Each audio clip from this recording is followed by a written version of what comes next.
নমস্কার বন্ধুরা, আমার মুখযাত্রা চ্যানেলে আপনাদের সবাইকে স্বাগতম জানাইলাম। কালকে এক খণ্ড বলা হয়েছিল, আজকে আবার ওই খণ্ড থেকেই আপনাদের আবার আমি নিয়ে আসছি আরেক খণ্ড আপনাদের কাছে। কালকে বলছিলাম যে শনি আর যম ওরা দুজন ইন্দ্রদেবতা আইসে ওদেরকে নিয়ে যেতে প্রতিযোগিতার জন্য, এতটুকুই আপনাদের কাছে সমাপ্ত করছিলাম। আজকে তাহলে শুনেন ওরা কখন কিভাবে গেল, কি কাহিনীটা আপনাদেরকে বলি। তারপরে তো ইন্দ্রদেবতা আসলো ওদের দুই ভাইকে নিয়ে যাওয়ার জন্য, ওদের আয়োজন চলতেছে।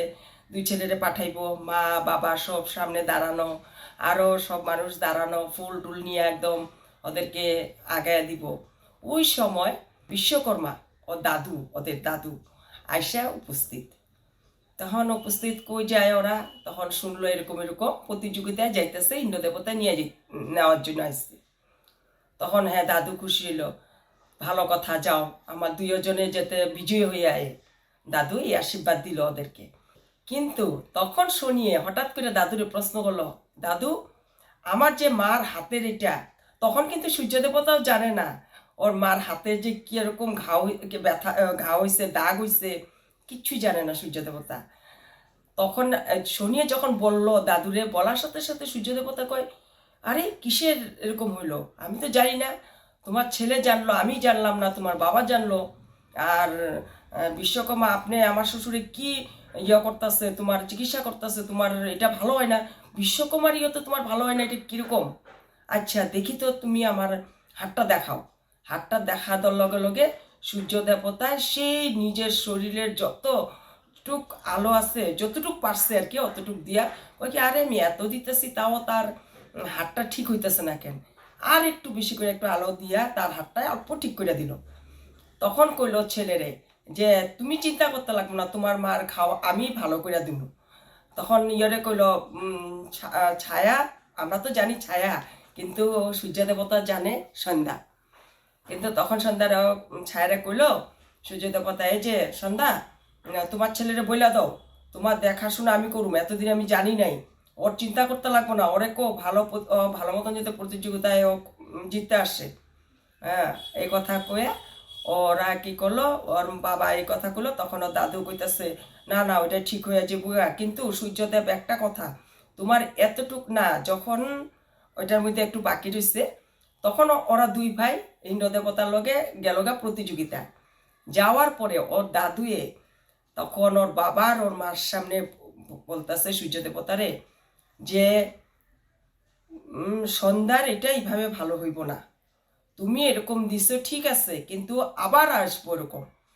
ওর পুরা তুমি যদি আধা তোমার শরীরের তাপ দিয়া দিতে পারো, তাহলে গিয়াই ওর এটা রূপটা সারবো, তার আগেও সারবো না। তখন তো সূর্য দেবতা খুব চিন্তায় পড়ছে, আমার আধা যদি দিয়া দেই, আমি পৃথিবী মানুষের আমি কি আলো দিব, আমার কই থেকে এই আলোটা থাকবো, এটা তো চিন্তায় পড়ছে। আর ওইখানে ছায়াও চিন্তা করতেছে যে সূর্য দেবতা আমারে নিয়ে টেনশনে পড়ে গেছে আমারে ভালো করার লিগা, তখন আমি কি করি।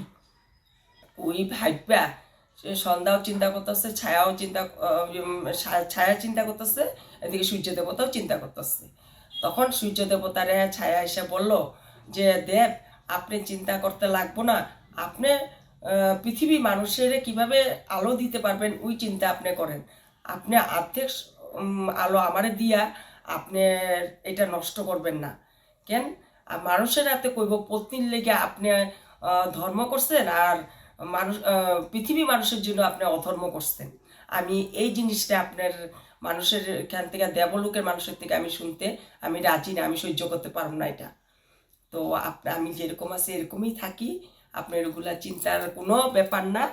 আপনি শুধু আপনি চিন্তা করেন কিভাবে আপনি পৃথিবী মানুষের সবাইরে আলো দিতে পারেন, ওইটাই চেষ্টাতে আপনি থাকেন, আপনার অত চিন্তিত হইতে লাগবো না। এই কথা বললে ছায়া ওইখান থেকে চলে গেল।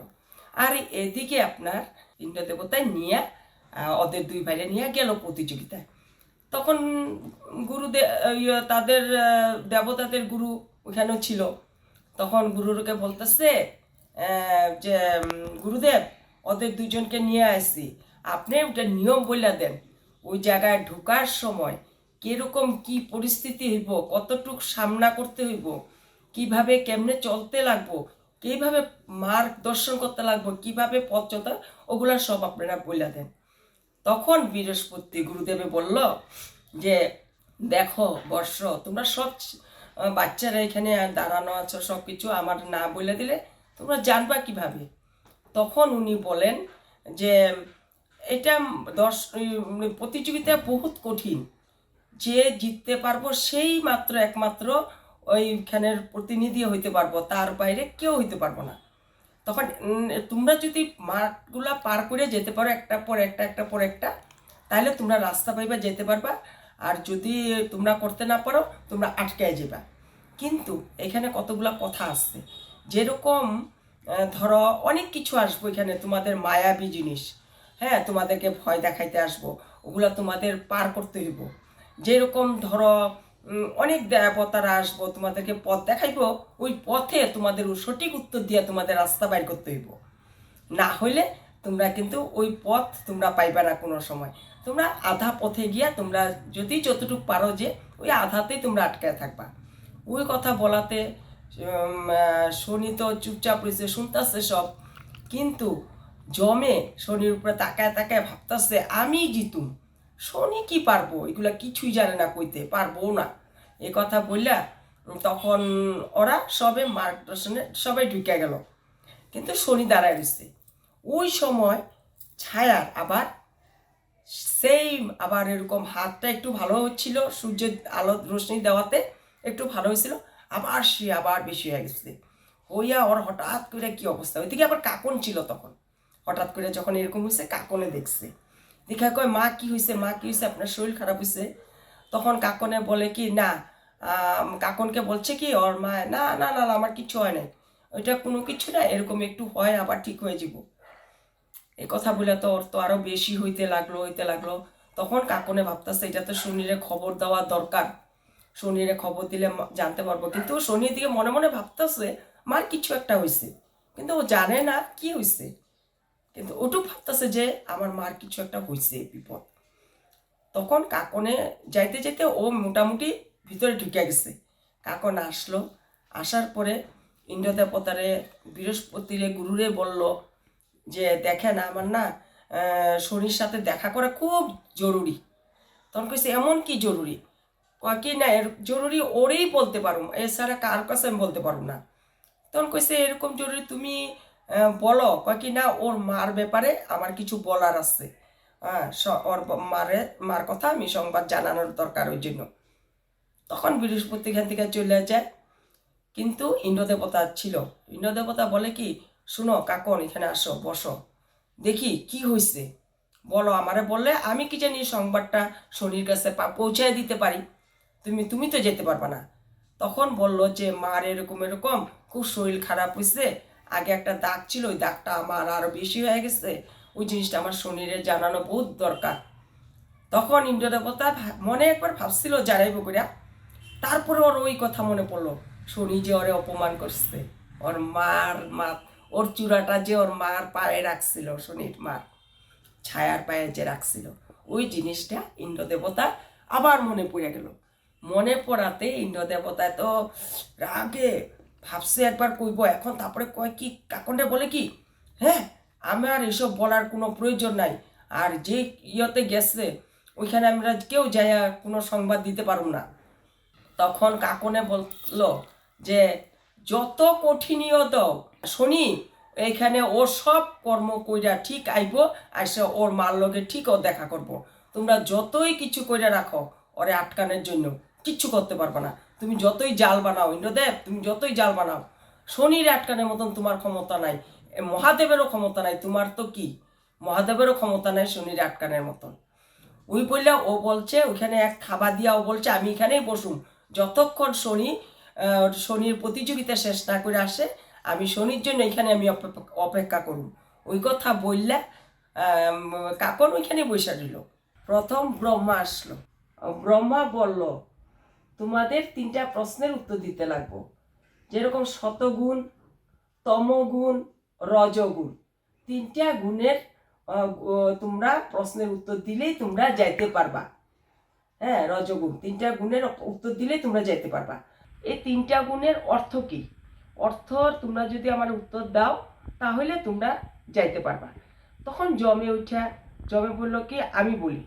তখন জমে বলল শতগুণের অর্থ হইল আমার বাবা যেরকম সূর্যদেব আলোকিত করে সব পৃথিবীতে আলো দেয়, ওইটাতেই বলে শতগুণ। শতগুণের অর্থ হইল এইটা। এসব কথা বলাতে ব্রহ্মাদেব খুশি হইয়া বলল, হ্যাঁ অতি সত্যি কথা বলছো তুমি, ঠিক আছে তুমি যাইতে পারো, তুমি যাও। তখন ও চলে গেল ভিতরে। কিন্তু শনি রইল, শনিরে প্রশ্ন করলো আবার যে শনি বাকিগুলা তুমি সব বলো তো, তিনটার যে আমি বললাম শততম রজ এই তিনটা, এই তিনটার অর্থ তুমি আমারে কিন্তু জমের মতন দিবা না, আমার যাতে আবার রিপিট করতে না লাগে, তুমি সেইভাবে আমার সব উত্তর দিয়া যাওয়া কি। তখন বলে হ্যাঁ শতগুণের তো ঠিকই আছে, কিন্তু রজগুণ, রজ রশ্মি, রতে অন্ধকার রশ্মি হয়, ওইটার কি হয় জানেন? ওই রজগুণে আমাদের ছায়া লাগে। কোথার থেকে আমরা ছায়া পাই অন্ধকারে? আমার মা আছে, আমাদের মারা যে কাপড়ের আঁচল দিয়া যে ছায়াতে, ওই ছায়াতে আমরা ছায়া পাই রশ্মির থেকে।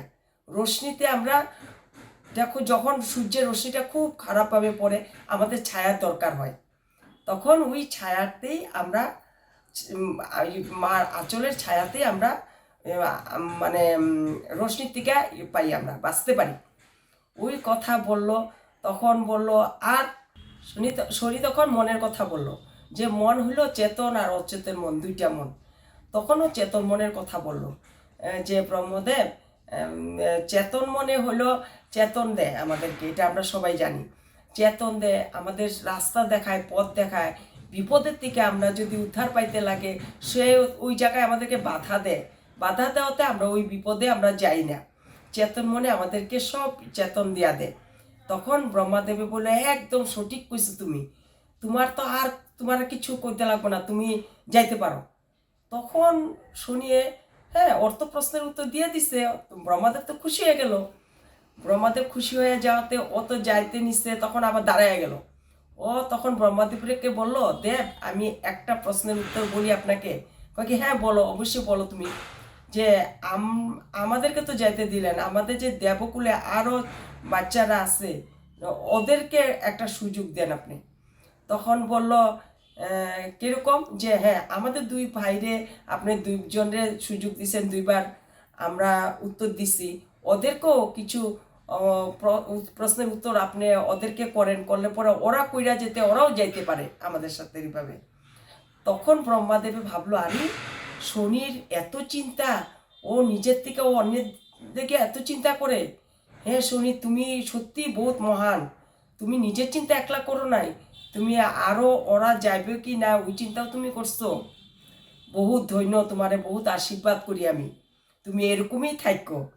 এ কথা বললে ব্রহ্মাদেব অদৃশ্য হয়ে গেল। তখন শনি আবার ওইখানে ঢুকে গেল ওর ভিতরে। এইখানেই আজকে সমাপ্ত করলাম। আরও 2জন দেবতা আসবে, কি হইব না হইব এগুলো সব নেক্সট খণ্ডে আপনাদেরকে জানাবো। তার জন্য আজকে ধন্যবাদ। লাইক করবেন, কমেন্ট করবেন, সাবস্ক্রাইব করবেন।